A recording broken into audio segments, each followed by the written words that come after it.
All right. Plug in a limit. We're going to do direct substitution. No, cannot do direct substitution. I'm going to get a 0 over 0. So whenever you see a radical like this, your first instinct is to play the game. The game is this, using a conjugate.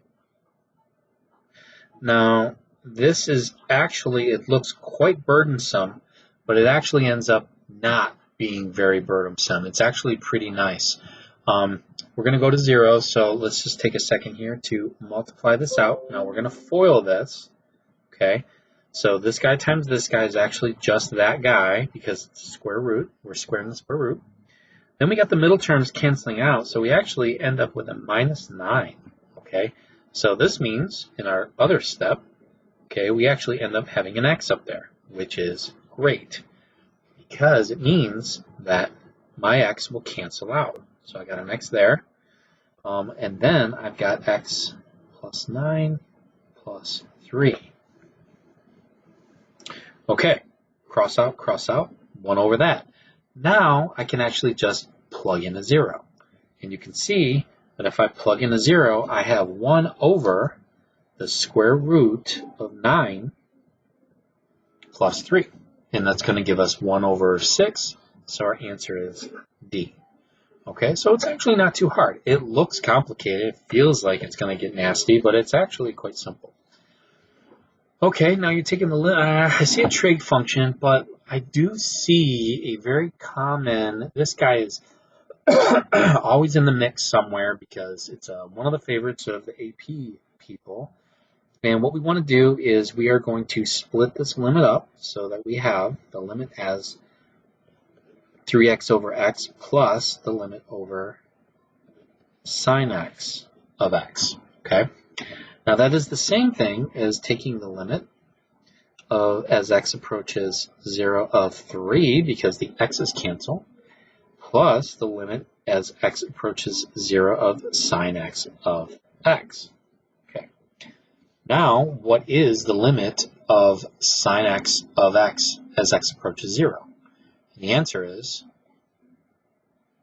it's 1. So that's 3. That's 1. So the answer is 4. Excuse me. Okay, now this one. Plug in a negative 4. I bet you get a 0 down there. Betcha. So what we'll do is we are going to just see if we can factor this guy. Let's see if we do get a 0. This is going to be x plus 4 and then an x minus 3. So yep, if you would have plugged in a negative 4 into this, you would have gotten a 0 in the denominator, and you can't have that. So let's see what we get up here. Let's factor factors of negative 24, add up to positive 10, and we get 6 and 4. So if that won't work actually. So we need 12 and a negative 2. So 12 and negative 2. So this means I got x plus 12 and x negative 2. But because it's a 3, I do have to divide those by 3. So I end up with x plus 4 and 3x minus 2. So x plus 4 and 3x minus 2. Now it was almost like this is built by design. These guys will factor out and so cancel. So therefore we are in a position where we can now plug in a negative 4. So let's see where that takes us. Negative 4. And then negative 4 minus 3, we end up with negative 7 in the denominator. And then this will give us a negative 14. So it looks like we get a positive 2. Okay, cool. All right, now at what value is this guy discontinuous? Okay, well, let's see. What I need is I need to figure out where the denominator would be 0. So that would be an x minus 4, and then an x plus 2, and then that's an x minus 3. So I don't have any point discontinuity at all because nothing cancels out. So I really have positive 4 and negative 2, or I'm going to have asymptotes right there. So it's only going to be right there. This guy, if he's 0, I don't care. that is not a symptom of discontinuity. It's only when the denominator is 0 is that going to cause any problems for any kind of polynomials or rational functions, okay? Excuse me. All right, so moving forward, where are we at? It's 5 minutes. Determine the value of c, so this guy is continuous. That looks like we are at 5. So what we've got to do is we do have to actually make these guys line up. They're 2 lines, and I need this to be x minus 2, and he's got to equal cx minus 3. But the good news is that x has to be 5 because that's where they need to line up. So that ends up being 5 minus 2 and then 5c minus 3. This is going to be 3 equals 5c minus 3. So then we move this the 3 over there, so 6 equals 5c. We need the c to be 6 divided by 5. Then, and only then, will these 2 lines line up. So that slope has to be just right here, in order for these 2 to line up.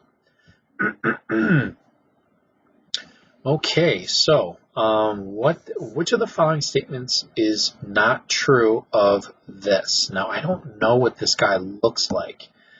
So, is he continuous here or what? So, let's see what he looks like. Okay. I don't know, and I do not have an answer key. I haven't had an answer key yet. So let's see. Let's go ahead and just let's throw in some values here. Can't be 0. Can't throw in a 0, 1. So it really at 7. 7 is where I can start having 0. Okay. Excuse me. So an 8 would be a decimal. And I really want to know what this guy looks like. I can't see it. I feel like it would kind of look like a circle, but what kind of circle? Okay, I'm going to break down. Oops, I'm going to break it down. I don't have an answer key, so I can't afford to mess this up. My reputation is on the line. All right, let's see what this guy looks like. Zoom standard. Okay, so, oh, all right. Ooh, that's really weird. So, oh yeah, because I could have had -7. -7 squared would give me positive. So this guy's super weird. F is continuous on the interval from -infinity to -7, and I would say true. Yes. Is F Is it continuous from -7 to 7? Not true. Is F continuous at x equals 14? Sure. Yeah, that's true. Oh, it's actually, which one is not true? And it's this right here. But let's just make sure that this is not true. F is continuous on the interval from 7 to infinity. Oh, wait a second. Continuous. Okay. So,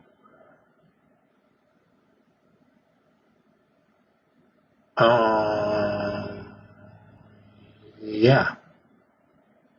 Okay, yeah. Okay, so it's really this guy.